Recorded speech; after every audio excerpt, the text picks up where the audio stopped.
Hello, I'm Hazm Seeker. This is Counting the Cost on Al Jazeera, your weekly look at the world of business and economics. This week, to 2030 and beyond, we take a look at Saudi Arabia's vision for economic reform, starting with Aramco. Also this week, time for a rise. Britain's central bank hikes interest rates for the first time in 10 years. Turkey's economy is on the up, but there are challenges ahead. We'll bring you a special report from Istanbul. Gulf nations need to branch out and kick their oil dependency. Diversify, says the International Monetary Fund.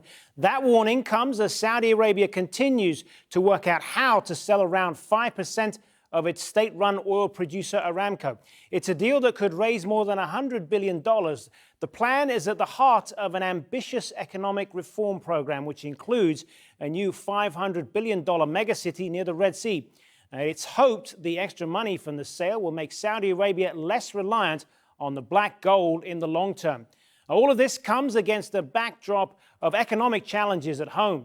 It's currently in a recession after shrinking in 2 consecutive quarters for the first time since 2009. Growth this year is expected to be close to zero. Saudi Arabia's budget deficit currently stands at 9.3% of gross domestic product. It has suffered due to recent low oil prices, and unemployment edged up in the second quarter to nearly 13%, although that number is far higher for under 29-year-olds.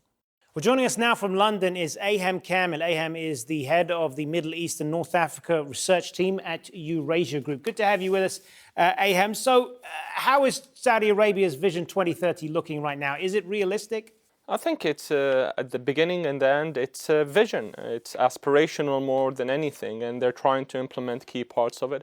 I think with any long-term plan, especially with this time horizon 2030, big parts of it will not be implemented. They're meant to drive change more than anything else, and I think we're heading in that direction. It's fundamentally changing the kingdom structure, political, social structure, and a movement into something that's much more viable fiscally and even regionally.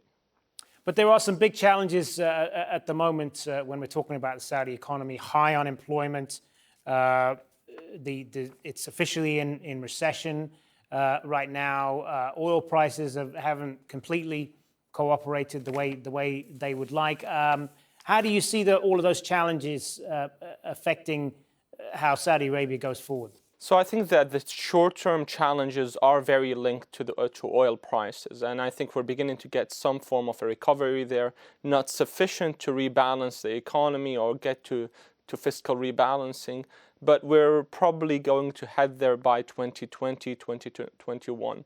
All of the Gulf countries are suffering from oil prices. I don't think that there's a short-term solution to this issue. The realistic option, and I think that's where we're heading towards, is more austerity to get to a position where Saudi Arabia is able to balance the books.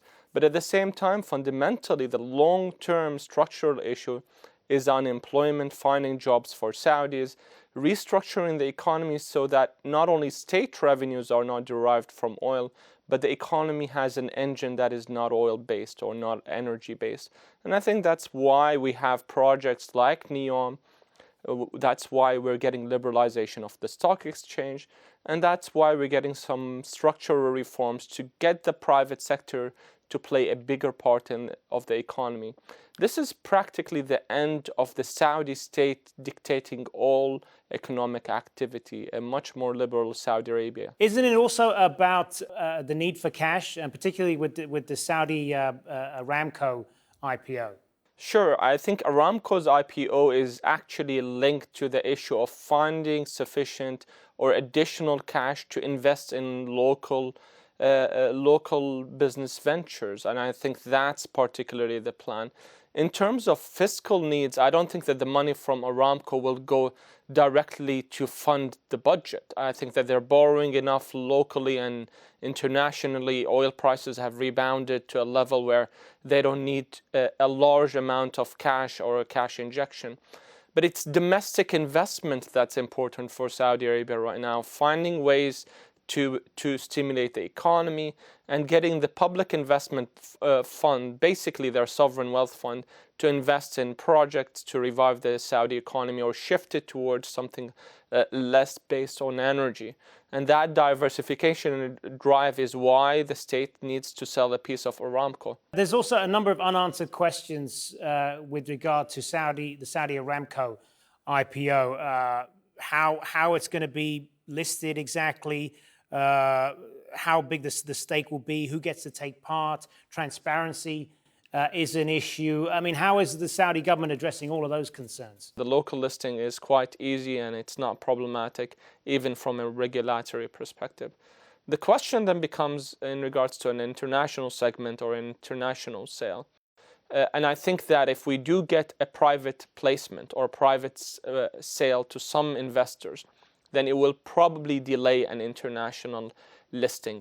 I don't think that Saudi Arabia is completely going to abandon listing in an international stock exchange, but certainly a private sale to some investors or some sovereign wealth fund would delay that. The challenge obviously is sequencing all of these things. It's not easy, and the clarity on what they're trying to do, I think, has been quite problematic recently.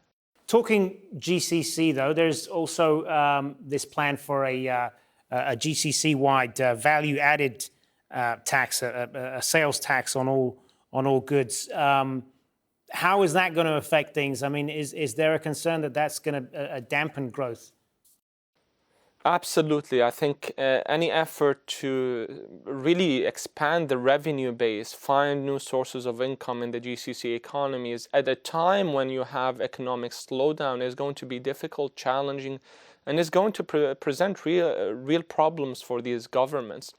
However, it's something that they have to pursue. Absent some form of fiscal reform, they will face more acute long-term challenges. So I think that there was agreement to move towards VAT in 2018 because of these fundamentals.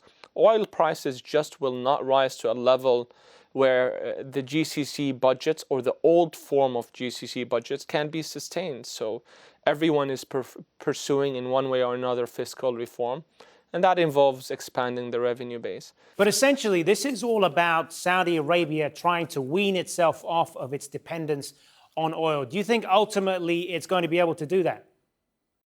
I think selling pieces of Aramco is an easy solution, and I don't think that they'll confront many problems ahead of that.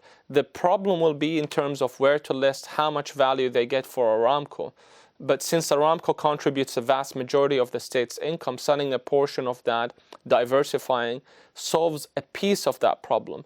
So fiscal rebalancing, getting the economy or government revenues to move away from oil is an easy part of the equation.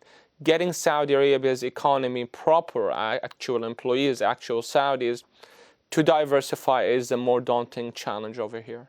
Aham Kamid, good to speak with you. Now, the Bank of England has raised its key interest rate for the first time in a decade. The 0.25% hike was widely expected. British policymakers are trying to dampen inflation, which has been ticking steadily higher. But with concerns over the country's Brexit-dented economy, which dilemmas in the current landscape might now be worrying the bank's governor the most? Well, joining us now to talk more about that from London is Jeremy Cook. Jeremy is a chief economist and head of currency strategy of World First in the UK. Thanks very much for being with us. So what's behind this decision and why now? What's behind this decision is inflation, simply put. Inflation is running here in the UK at the highest level in five years. So the Bank of England's central mandate is price stability, to try and keep inflation to a target of 2%. We're above that. An interest rate hike will dampen inflationary pressures. But also, I think there's a credibility issue around the Bank of England. They cut interest rates post the referendum vote that we had here in the UK last year. So it's a reversal of that, saying the immediate near-term fears that could have hit the UK economy as we decided to leave the European Union haven't really come to pass. So therefore, that emergency accommodation is no longer needed. So what's this going to mean for British people then, particularly homeowners who've got monthly mortgage payments?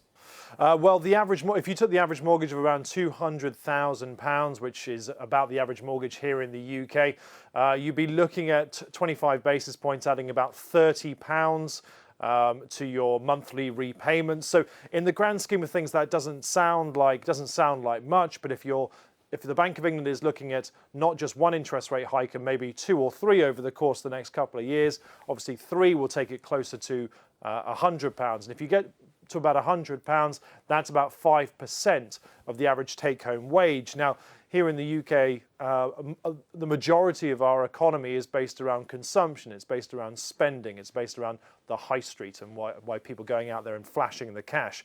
So if people are having to spend more money on servicing debt, be that credit card debt, house debt, car debt, then there's less for them to spend elsewhere. You mentioned inflation earlier as a concern. So is consumer debt. That's on the rise again. The Bank of England also expressing concern about that. How does that figure into their thinking?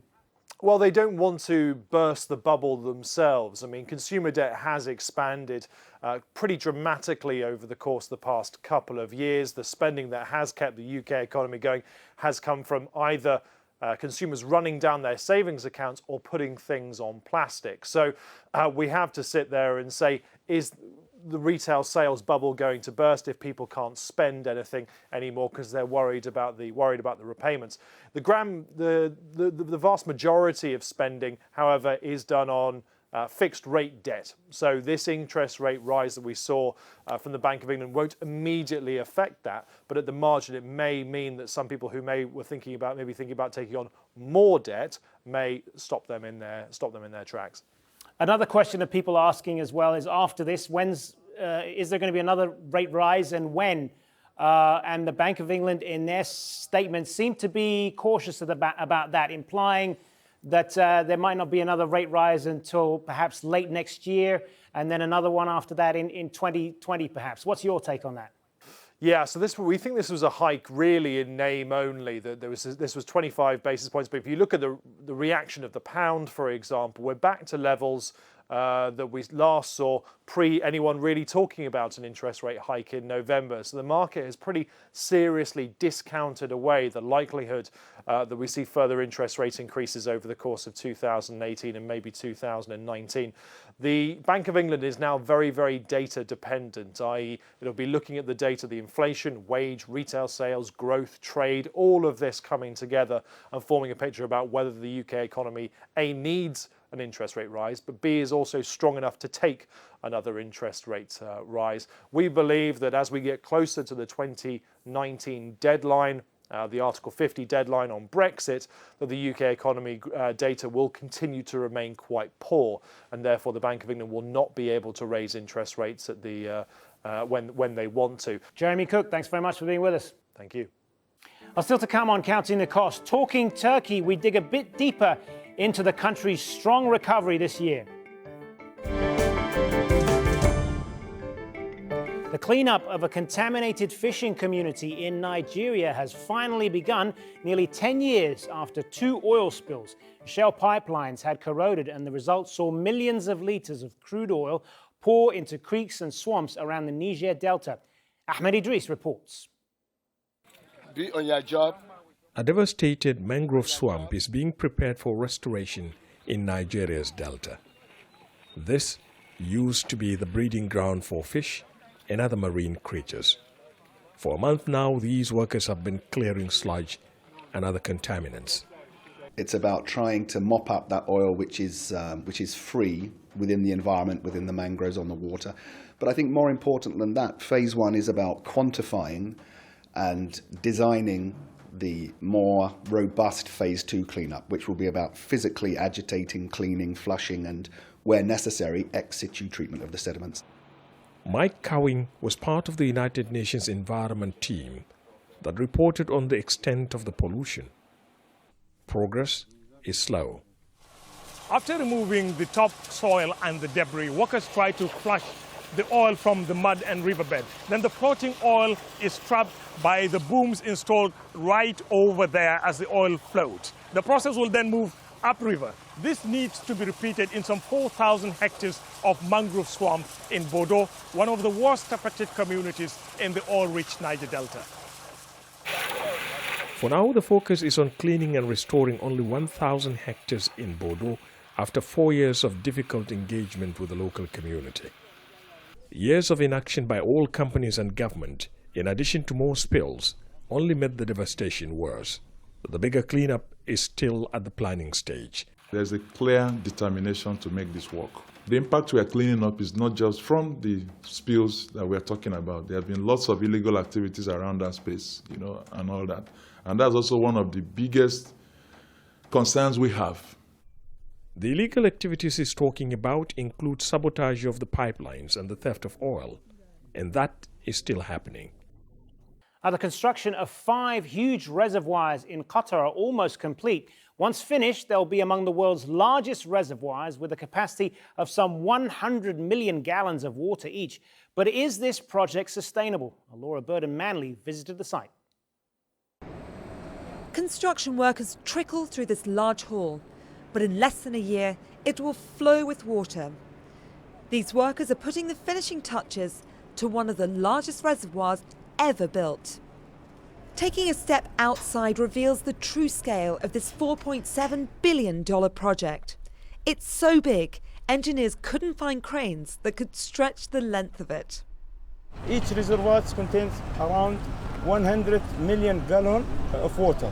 We are in the third stage construction the reservoir itself and try to test the reservoir. With its current infrastructure, Qatar residents would go thirsty within 48 hours if the water processing plants were not operating. A big issue for a population that's been growing in size. The country's terrain is arid desert, meaning there's no renewable water from rivers and lakes. Seawater is converted to drinking water through 2 desalination plants. The 5 reservoirs will be connected to those plants, almost tripling the supply. Now, this water pipe is 2.5 meters in diameter. The water is pumped through here and sent to the world's largest water reservoirs. Now, to give you an idea of the scale, take the largest water reservoirs from 9 of the world's biggest cities. You can fit them all in there and still have room for a major sporting event. But is this project really sustainable? Some are concerned the desalination process is energy intensive and environmentally damaging. However, engineers are confident it won't be a problem. Actually, it has a positive impact on the environment because what we are doing is we're reducing the overall pumping that's going on in the state of Qatar for water. Because what we're doing is we're moving the water to the place where the water is needed, where the demand is, rather than just having the water at the locations where it's generated. An abundance of water in the desert is no longer just a pipe dream for Qatar's residents. These installations are built to last a century. US President Donald Trump has confirmed Jerome Powell is his choice to lead the Federal Reserve. Powell has been a member of the bank's board since 2012. He replaces Janet Yellen when her term expires in February. Facebook has told senators in Washington a Russian group may have reached as many as 126 million users during and after the 2016 US election. A lawyer for the social media giant admitted it should have been more vigilant. Representatives from Google and Twitter say they also have evidence of Russian-backed posts trying to influence votes. Ryanair says it's still on course to post record annual profits. That's despite the pilot shortage that saw it cancel 20,000 flights. The Dublin-based carrier says net profit rose 11% in its first half to September. Chief Executive Michael O'Leary believes he can still raise pay for pilots and retain a price advantage over rivals after the staff rota crisis that led to a slide in quarterly earnings. Now, Turkey's economic growth is one of the fastest among the world's 20 largest economies. Its gross domestic product recently topped 5%, something only bettered by China and India. But it's also dealing with high inflation and a falling lira. Here's Sinem Kesolu in Istanbul. Huge bridges, undersea tunnels, power plants, pipelines, a third airport and a canal for Istanbul. Total cost at least $100 billion. Turkey is attempting to expand its economic and political significance in the region with 15 mega projects. taking advantage of its location at the crossroads of Europe, Asia and the Middle East. Some of these structures have already been completed through public and private partnerships. National and international contractors do the building, backed by an assurance from the Treasury. Despite the government guarantees, financing is still a challenge in a politically and economically fragile global atmosphere. Before the ruling government, it was difficult for Turkey to find loans. Now we don't owe to any international agency. We have no budget deficit. If this trend continues, it will be much easier now. After the failed coup in Turkey in July last year, in order to avoid any recession, the government provided more than $60 billion of incentives to small and medium-sized enterprises, or SMEs. Economists say this was a major reason for the latest surge in growth. These incentives have stimulated the economy and reduced unemployment, but it has serious burden on the budget deficit. If Turkish economy loses its anchor, the fiscal discipline, the growth rate may go down to 4 next year. But there are some concerns at the impact the mega projects could have on the budget. This is the third bridge that connects Europe and Asia. It was designed to reduce the traffic congestion in Istanbul and provide a link between two other mega projects, the third airport and the canal. But because the tolls are expensive, many drivers still choose the crowded but cheaper routes. Erol Can owns a coffee house in an Istanbul suburb. He worries that if the new infrastructure doesn't generate enough income, then the government will have to find the funds to pay the companies that built them. We are citizens who pay their taxes regularly. I don't even have a car. It's not nice that I have to pay for the cars which don't cross the bridge. There are many domestic and international conflicts that could come into play for Turkey. But for the moment, it's trying to stick with strong economic indicators. Whether growth is sustainable given the high public spending is the question still waiting an answer. Sinem Kösoğlu for Counting the Cost, Istanbul. Well, joining us now from Istanbul is Murat Yülek. Murat is a professor of economics at Istanbul Commerce University. Thanks for being with us. Now, I want to ask you, first of all, broadly speaking, what do you put this economic growth in Turkey down to?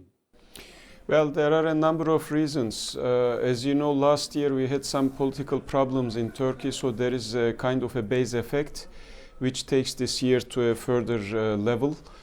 Secondly, there is the positive effect of Turkish exports, which contributed significantly to the growth.